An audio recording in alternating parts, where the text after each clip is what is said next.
Boa tarde a todos, pessoal. Sejam bem-vindos a mais uma sessão comentada do Fantaspoa 2021. O Fantaspoa 2021 é uma apresentação da Lei Aldir Blanc 14.017 de 2020. E é um grande prazer nessa tarde para nós estarmos contando com a presença dos produtores Steve Reverand e Martin Raiman e do diretor Gem Deger, para estarmos falando sobre o belíssimo filme Playdurizm.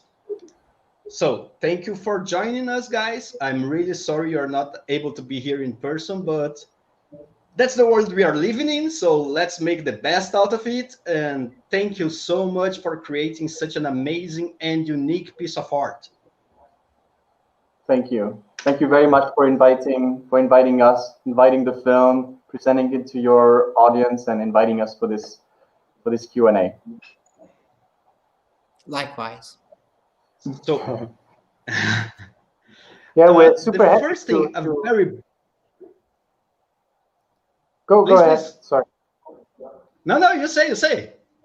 No, that we're super happy to have a premiere in South America, because we unfortunately don't know too much about South America except what we pick up through media, and we were not sure if this movie is interesting for that part of the world. And then like Gem and Steve and myself, we were checking comments already coming up on the internet, and people seem to like the movie. So we're really happy that it goes even to South America. We didn't think about it when we started making this movie. Well, I did. You didn't. I honestly think even from the reaction in this first, because the festival has been up for about 48 hours. From the reaction in these 48 hours, I'm thinking that the audience is not only liking the film, they are really falling in love, and that this is a film that was, let's say, they are craving for it, even though they didn't knew it existed because they haven't watched it, but they are really happy about what they are seeing. I think that we can start there. The first thing, where did you get your ideas? How was the origin of Playdurizm? Well, the origin actually starts like 2 years ago. 2 years before I met with Steve and Martin, which I was 17. I was at a coffee shop in Prague called James Dean, and I just like come up with the idea of this. Like I want to just write a story that is like something similar to these erotic thriller films that were taking place back in the day, like in the 90s. So like in the beginning, it didn't have like this fantasy element. It was called Rebel Instinct. So the basic idea was doing this like some kind of a homage to erotic thrillers from like the 90s, and it was called Rebel Instinct. And then I met with Maurice Stuttgart online, and we started to work on it together. And then we caught this chemistry in between us, and it was just like it literally started to become like the most excited thing in the world. And then I moved to Prague, and then we started to work together on it, as well as we were trying to find producers. And after a couple of very bad experiences, I met with Steve and Martin, and then they picked the film, and they just kept asking for rewrites. And like back then, it was still Rebel Instinct. It was still Rebel Instinct back then, and like during the summer of 2018, we just wrote like dozens of drafts, and each time we were like adding this like very small fantasy element. Like first it all started with the neon green puke, and then we like ended up like adding very small these bizarre things at it, and then And then it really became like this, okay, like we should like maybe embrace the fantasy part more, because that part is like getting more interesting, like basically like making a cross genre with these erotic thrillers and also like adding fantasy horror elements into it. And then after doing like basically all that, it was like a little flat. And like back in the day, like I was like very depressed, also like sexually depressed and stuff. So I come up with this idea of like, okay, what about like this amnesia is like happening because of like something horrible, because amnesia was a part of the original story as well. We were just explaining it like in a different way. But then we added this trauma element, and it really like hold everything together so well. And then actually like for the first when we presented that version of the script to Steve and Martin, they were like, guys, this is not the same story anymore. It's changed a lot. But it's nice. But it's like it was an awkward meeting, and then we come up like we needed to change the title because everybody really hated the title Rebel Instinct except me. And then we were okay, let's just come up with like a dope ass title. And we were just thinking like how and then we just found this word plagiarism, which is like an actual word, and then we kind of change that word, play with it, just the way, just in the same way Deger interferes with the Rebel Instinct film in Plagiarism. So the same game is happening also on the title. So that is the origin of Plagiarism. Yeah, and I could also add to that when we received basically that first idea, we were like we were talking to Gem and talking to Morris and telling them, guys, it was like a very ambitious idea to do Rebel Instinct, and we're like, should we start to do a short film maybe before, to try and convince that this is the right story, maybe let's try things. But when we received Plagiarism, we were like, we gotta do this now, we gotta do this we all find the energy. I mean, the script basically was we had it in our hands and we couldn't just throw it away. It was like it has to be made. Of course, there were some revisions, but it had to be made as soon as possible with the resources that we had, with Gem acting in it, because we were originally discussing, and I'm sure we'll talk about casting, but we're discussing who should play the part of Deger. Because we thought, Gem, like, this is your first film, you're going to be directing and acting at the same time. But there was just no question after 24 hours of trying to think, could we do this differently? It was like, this is Gem's story, and Deger is Gem in a way. There's too much of him in the character to be played by somebody else. So we decided to shoot this from the time we received the script, like this Plagiarism script. Maybe 2 months happened before we went into pre-production, and 4 months of pre-production, and we were shooting basically. Yeah, so it happened very quickly. Yeah, what was really nice is that, when we received the original idea, it felt so super fresh. We received a lot of stories and a lot of stuff. It just feels like, okay, I've seen this movie in one way or the other, and then this thing was like, oh my God, like, this hasn't been done really like this before.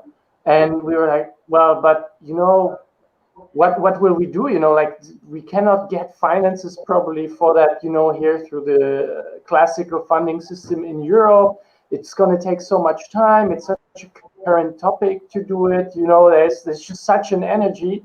And we were lucky to have some initial investment, some private investors, and gave us this little budget where we're like, okay, let's tune everything to fit this budget, but still make this kick-ass story as soon as possible, because developing it any further would have probably even skewed it. Like, Gem has this immense energy, you know, and drive, and he wants to do stuff quickly. Was we were kind of cautious, but he really caught us in this rift, you know, in this creative rift, and we were all just like, okay, let's go, let's shoot, you know, in 6 months. How can we do it? And it was so refreshing to how movies are usually done here. I didn't think this is possible. We were with Steve, you know, we have several shorts behind us, and we're thinking like, how are we going to stem our first feature? And it was a daunting task because for everyone it seemed like this 3-5 year old journey, and no track record. We cannot make a movie without a track record. You know, all these obstacles, and suddenly this awesome piece comes. It's, you know, this intergenerational thing also, like we're, you know, 10 years older, 15 years older than Gem, so a bit different generation, but still it spoke to us, you know. Still we could connect to it, and we felt there's something really, really special, and yeah, now or never. It had to be done in the way it was. It was incredible. So in that sense, there is one thing that I think you can talk a little bit. The film is very unique. I can tell you, we've been doing the festival, only the festival, apart from my previous, let's say, watching films experience. We've been doing the festival for 17 years. Of course, we can realize, we can notice many influences in the film, and you can talk about that later. But the story itself and all the colors and the neon, they are all brand new, or they are all brand unique. How hard it was for you to get the budget, that, because there is a budget here, how hard it was to get it? It's basically, as I think like Martin said, we had this initial investment which was small, but it basically, because we wanted to shoot this very quickly, and we knew that if we would raise the budget, try to get more money, it would basically postpone the shoot. That would be like the first risk. Then the second risk would be that somebody would come and want to change it. And we were lucky that we had somebody that wanted to invest the money, that was kind of giving us free reins. But if somebody else would come, now that there would be a bigger investment, bigger risk, then we felt like maybe they will just try to push against some of the ideas. And so we knew our limitations. But to answer your question, those limitations actually helped us craft or design the film the way it looks now. As you and the audience felt, you know, it was the entire location, the entire flat was basically created in a studio. So we redrafted the story so that Deger can never truly escape the place where he's trapped into Andrew's place, and we built this entire flat in a studio. There was no way we could have found an apartment like this in Europe. And Gem had some very, very specific ideas in mind, very specific sketches. Yes, very specific, very specific. Yeah, very specific colors, very specific references. And we said we can do it. We can put a team together that can design this from scratch. And yeah, I don't know, Martin, if you want to add anything to that, or Gem, but yeah, I mean, boundaries are not a bad thing, you know. In this case, I think it really helped us also as first-time filmmakers to stay a bit on the ground. I cannot imagine if we would have had a higher budget, you know. It's easy to go crazy with such a movie and such a story, you know. So while we went, of course, totally crazy, having this limited budget meant, you know, okay, we have a limited shooting period, you know, we need to get it done. It keeps the energy going, you know. There's no like getting lost, like, you know, Coppola in Apocalypse Now or something, you know, stuck on an island for months or something like this. No, we have to get this out. And yeah, it kept the energy again. It kept the speciality of the project that it had without the funds, without influence from the investors and things like this. That okay, here we have 20 days, we have a studio, it's set up like this.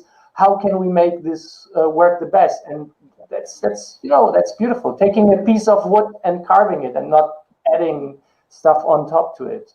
and I think it made it more enjoyable for the whole team. We were a pretty small team, and we were a family basically for a month of shoot and close to a month before of rehearsal. And to this day, you know, when we talk to the people in the crew and to Gem, and we remember this time because we shot this two years ago. It was like one of the best time of our life, because we know everything that was going on every day, and we had full control over it.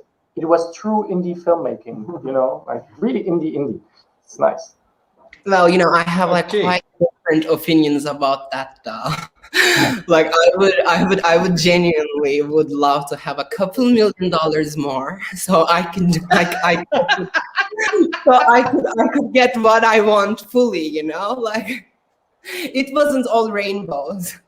Like I was like, I like all the time I was like, I want this, and then Martin coming, you can't have that, and then I'm like, but I want it, and it's like, but you're not having it. It was basically like a 20 days, like an entire production of that, like me wanting and then not getting. So like, if like 20 gallons of blood or something like this, and we knew there's no way we can do that. You know, we have to like like it's like, you know, like very limited location right now and all, and I really wanted to expand that, but with the budget that we had, it wasn't like, I mean, maybe we could, but then it wouldn't have this quality. So we needed to like cut down from the locations and all, and I mean, yeah, in a way it served for the story, like about like how flat it is in a sense, because like it's happening in a film, and it has to stay surface level at points, and the depth should be brought by Demir to the story. So it served it very nicely in the end, but I would really love to do the same story with a higher budget. Of course. So being a producer myself, I think that we always want a higher budget, but it really works with the budget you had. So there is one thing that's very interesting. Martin and Steve mentioned the age difference, and we knew that Gem was younger than you, but I haven't realized so far that he's in his early 20s. And we have some Brazilian fans here saying that he's a genius and that they are really, really fans of him, and they are asking for you to send them a hug. And how did you do this? Do what? I'll cry. On this film, because you are 37, you are 24. Let's say we have feature films from young people, but not as good. Well, the stars are aligned, no? Like really. I mean, I was very pushy, you know. Like I'm a very spoiled kid from the heart, and I want what I want. I want them whenever I want, and I want them in the way that I want them. And I just really just pushed my luck as much as I can push it. Like we didn't have this dynamic in the beginning, you know. It was all like it really took time to you know. It took time, you know, like for Steve and Martin to really also like believe me, you know. Like it was a process. It wasn't like, you know, I come up with this story and everybody jumped on it and believed in me. It wasn't like that. I mean, they were able to see the spark, and that spark brought the project here. But I was so insecure. I was insecure talking to people. I was insecure to express myself. It was like a growing up process, really. Like I got with this project, and like technically it took like 5 years of my life. I started doing this at 17 and I grew up with it. I didn't go to school. I didn't even finish high school. So like, yeah, my memories before plagiarism is basically high school. So that's why I grew up with it. I get to know the world with these people. I get to know the world with this film.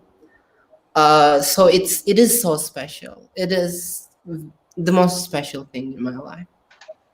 Yeah, I mean, obviously the film was high risk, you know. I mean, he came to us, you know, had no formal education in this field, and Steve and myself, we're pretty, Jen can talk worlds about it, you know, how we're like cautious and, you know, very rational, non-emotional, and it has to be all in order. So this was like complete madness for us to take it on. But yeah, as he says, there was this strange spark, you know, and especially in Gem, I have to say, out of a lot of in no derogatory way, kids I have seen.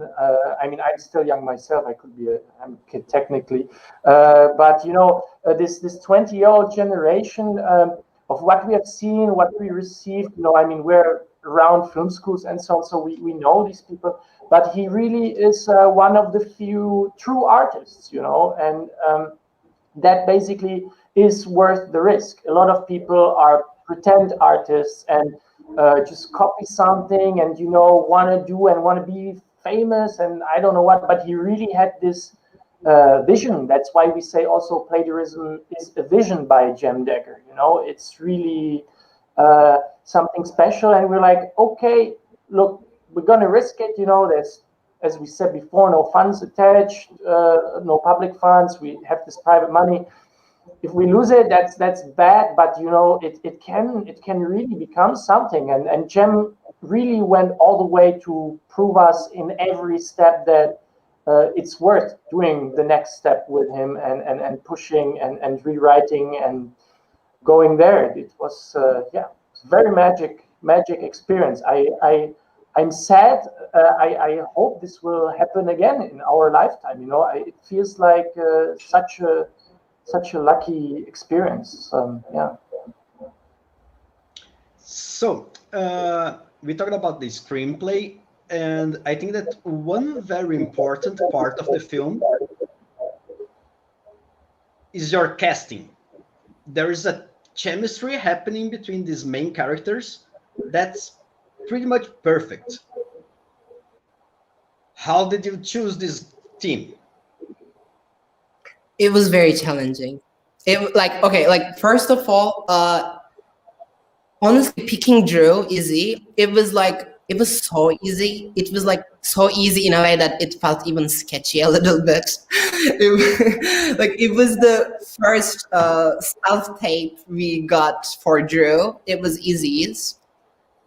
And I was like, yeah, I want her. she just had that like this natural bitch aura. That I mean, because like, you know, not in that way, not in that way, because like when I met her personally, she was not like that at all. She's like such a genuine person, but like in this half tape, it feels like, oh, okay, she is a bitch, but then it turned out she was a very, very great actress, and it was her acting, and she is nothing like that in the real life, but yeah, like I didn't need to get any other self-tapes after seeing Izzy's work, because it was like, I mean, of course I had like a dream cast for Joel, but like small budget SAG actors are very hard to get, and also I was like, okay, come on, it's just like, it's true, and I didn't even know this back then. So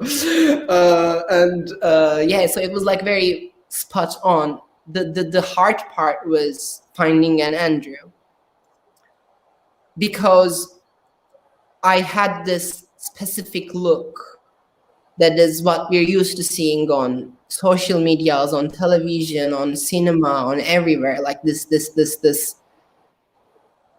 perfect male figure. So like casting Andrew was more like, you know, even before getting self-tapes from actors, it was almost like, you know, swiping on Tinder in the beginning. Mm-hmm. No, maybe, no. It was like that. And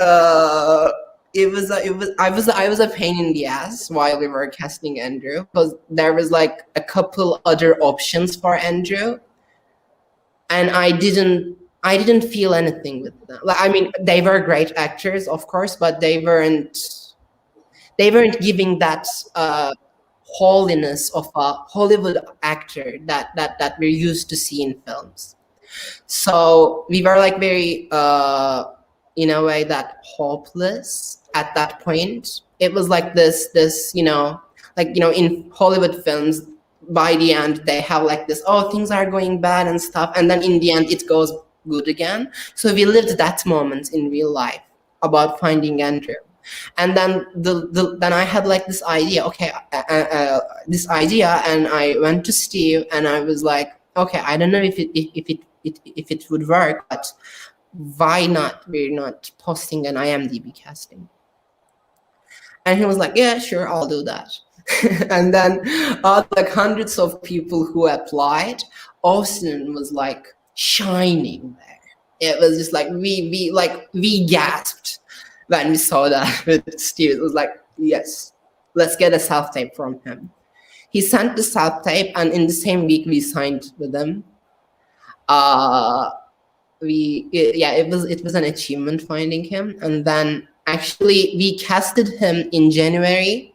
We signed him in January, and then in February he came to Prague and we started rehearsals. It was just like super quick.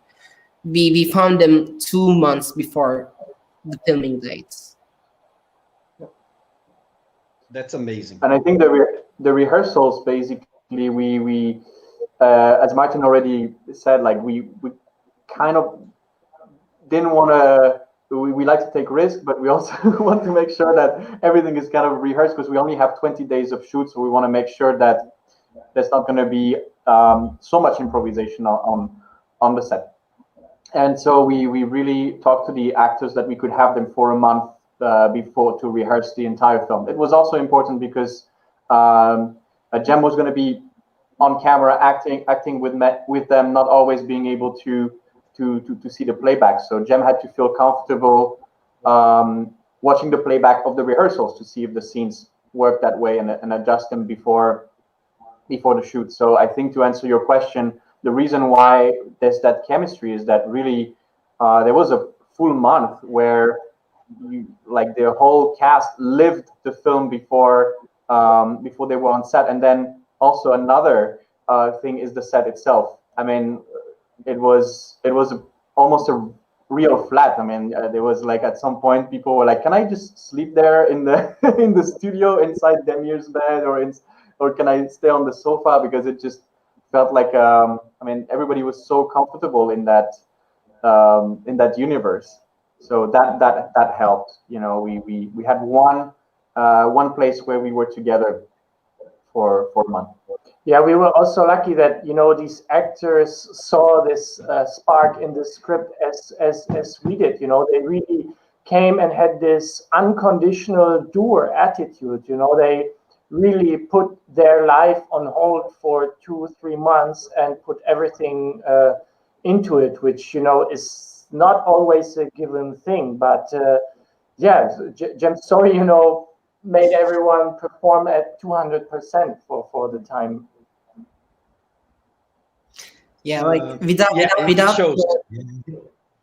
the rehearsal, it really wouldn't work. You know, like we intensively 5 days a week, we really just did everything again and again over a month, and so that, like, you know, in set, you know what's going to happen, so we can really go on in high speed. Because we had only 20 days, as Steve and Martin said, so it was like very vital for us to have that long rehearsals. Yeah, we couldn't find the language on the set. We had to know really what's gotta happen once we got on set. But yeah, that worked, thankfully. So we were like, please. Oh, I just said we were like all comfortable when we went to set, because it was just ready. We knew what we were gonna do and all. It was all pre-planned, and then it just worked out very smoothly. I was just like checking the scenes right after I shoot them, while the other actors are dressing for the next scene, and while they're like lighting the set. I mean, there was actually like one specific scene which you can imagine which one. It's like the darkest scene of the film. Except that scene, I constantly check the shots after the film, but I haven't watched that one until the first draft cut.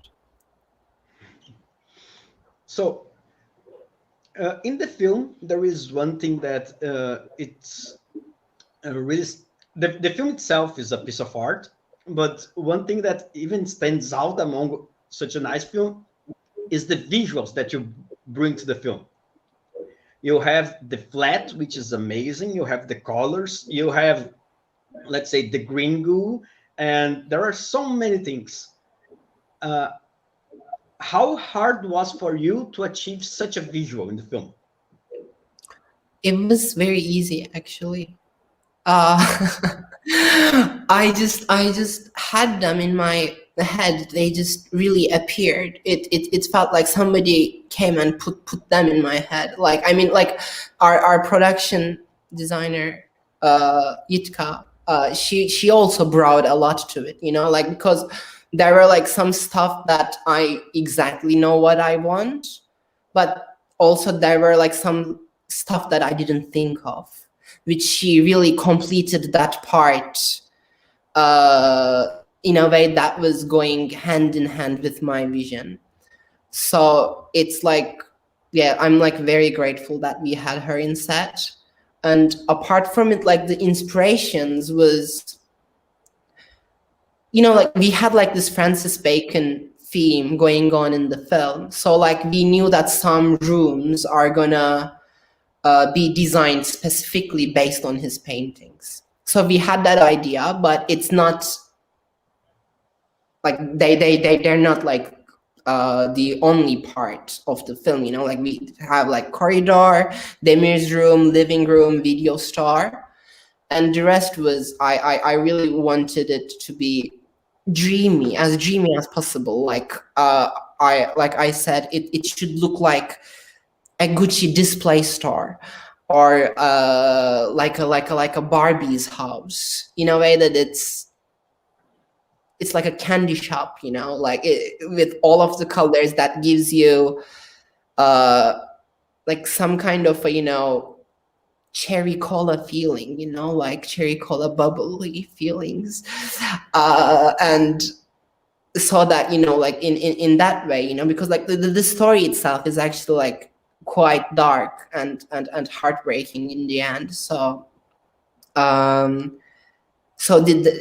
we needed that contrast for this film to be like what it is now. So yes, went to that for that contrast, like, and like, you know, in my also personal life, I'm so black and white as a person.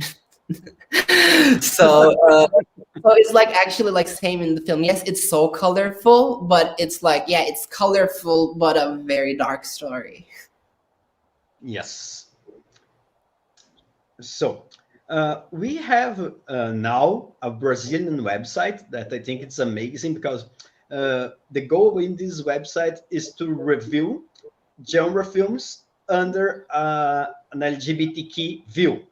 So 3 of the writers send you specific questions because they loved the film so much. So here's the first question, okay?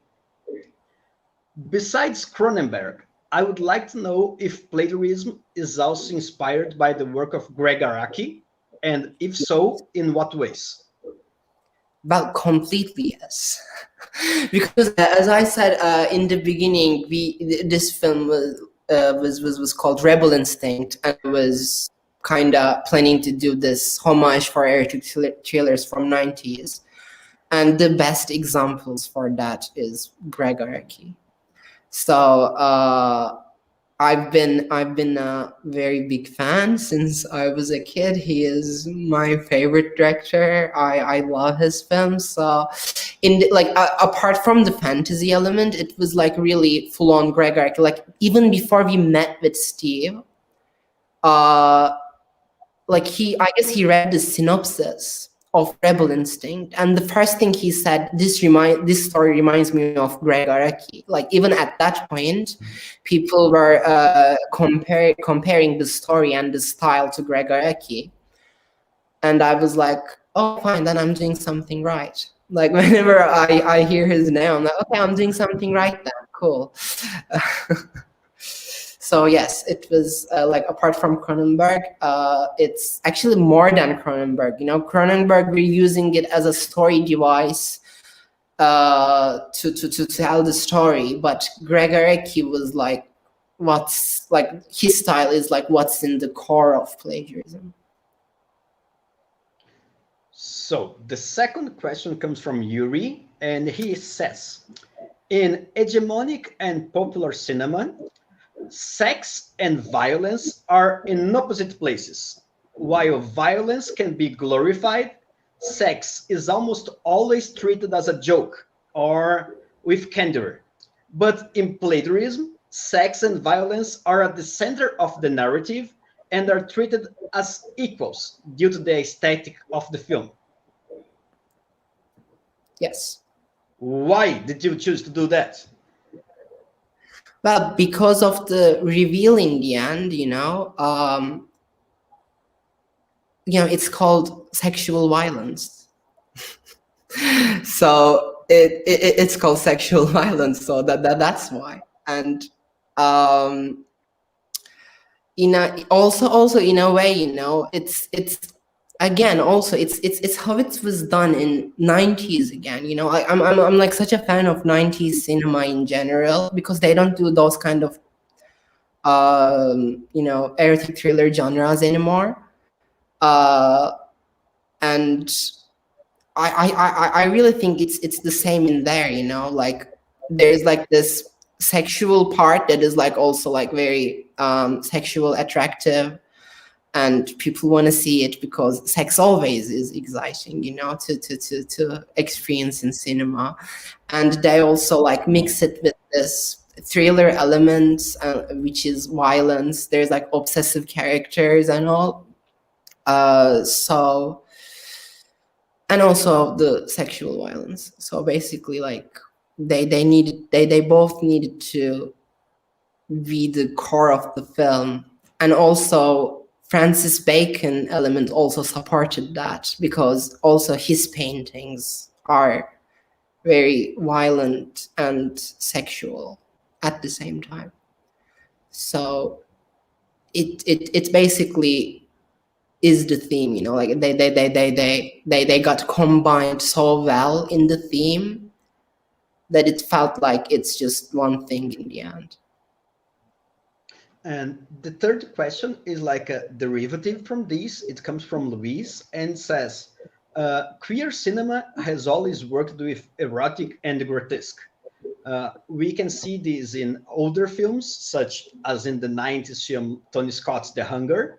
And more recently, we can see this in Knife Plus Heart as well. And he would like to know if you feel those are important films for you, and how did you like it, your ending in this achievement mixing graphic violence and eroticism? Well, I haven't seen those films, to be honest. The ones you said. So I don't understand the reference. I mean, I was going to watch Knife and Heart, but I couldn't find a subtitle, so I didn't watch it. What was the rest of the question? How important was for you, because you've mentioned the idea due to the revealing in the end, but how was for you to achieve the mixture between graphic violence and eroticism? because I mean, I think both of them are very sensual in the end, you know, like I mean, yeah, I hope I don't get criticized by saying this, but like violence has its own sensual side too. It's like, because like sometimes sex comes from a very powerful emotional place, same as violence. Like as the film says, like which is a quote from Francis Bacon: people live the same natural urges as any other animal: violence, lust, and fear. So technically, I didn't do this. This is something that is in humanity. So I don't feel like I really, you know, just made this mixture of eroticism and violence. I never thought I did. I never felt like it. It was honestly, it feels more like I just plagiarized it, you know, like from humanity. And one of the people that is watching now is asking if by any chance have you felt influenced by the works of Philip K. Dick? I don't know who he is. It's a sci-fi author. No? Okay, so that's a no. So, I think that we can talk about for 5 more minutes. So I would like to know personally, how has been the reception for the film in other countries? Because I know that in Brazil they are loving it, but in Brazil we have a very strong queer culture. So I don't know if the other countries are loving as much as Brazil. I mean, we know for a fact when we had the premiere in Lausanne in Switzerland last October, they loved it there. I mean, it was just, you know, 300 people or something audience. So I don't know if it says anything about the general public, but we know we had some good reviews from there that kind of boiled over into France, and it seems to slowly get some traction in France very much, which is Steve's home territory. So we're super happy and excited about it. We hope we can, you know, COVID permitting, get some more trips to go over there and experience it with people. You know, like that's something we really miss. Is we cannot. We were so lucky in Lausanne that we could sit with people and really feel every minute how they perceive it. And now, you know, through internet and all, this is gone, and it's the most important feedback I think a filmmaker can get for their work. But we hope, you know, unfortunately not Brazil, but maybe France, you know, will be able to give us something that we're missing right now, unfortunately. Yeah. But it's very early also right now because Fantaspoa is literally like the third festival Playdurizm is selected to, so it's very, very, very early. And Martin, what I think he was trying to say is that the closest we've been to the audience is at that 1 or 2 screenings we had in Switzerland. The rest has been online, but we can see already that in Brazil people really understand the film the way it was designed. So we're really happy to see that. We're really happy that people like understand all the different layers that were put in there. You know, there's not just one level of reading the film. You can watch it over and over again and understand the story and understand what's in Gem's head. So we're really happy that that people in Brazil are seeing that, and hopefully thanks to Fantaspoa, more people in the country will want to watch the film in the future, because if it talks to them the way we think it is now, it's going to be amazing to continue receiving some feedback, and we're happy to receive more questions in the future. I mean, we're available on internet, social media, and everything, so we might have to use Google Translation, but Honestly, I think your film is very, very interesting. I think it's a very powerful film, not only a good film, but a powerful film. And it's one of the very few we have doing a curatorship.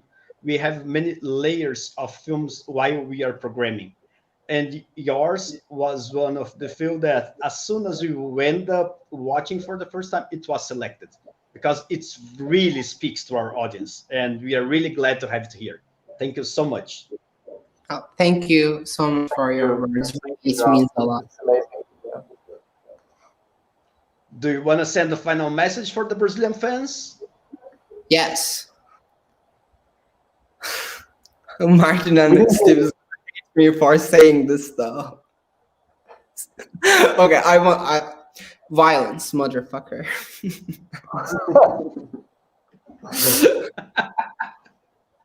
We really hope to meet you and meet people in person and come to Fantaspoa in the future live. I've never been to Brazil. Have you been to Brazil? Unfortunately, no. I mean, it would be such a great opportunity to come. So we hope to see you next year. Oh, thank you so much, guys. It was a pleasure talking to you. Yeah, it was Thank you. awesome. Thank you very much. Enjoy the festival. Bye-bye. Bye. Obrigado.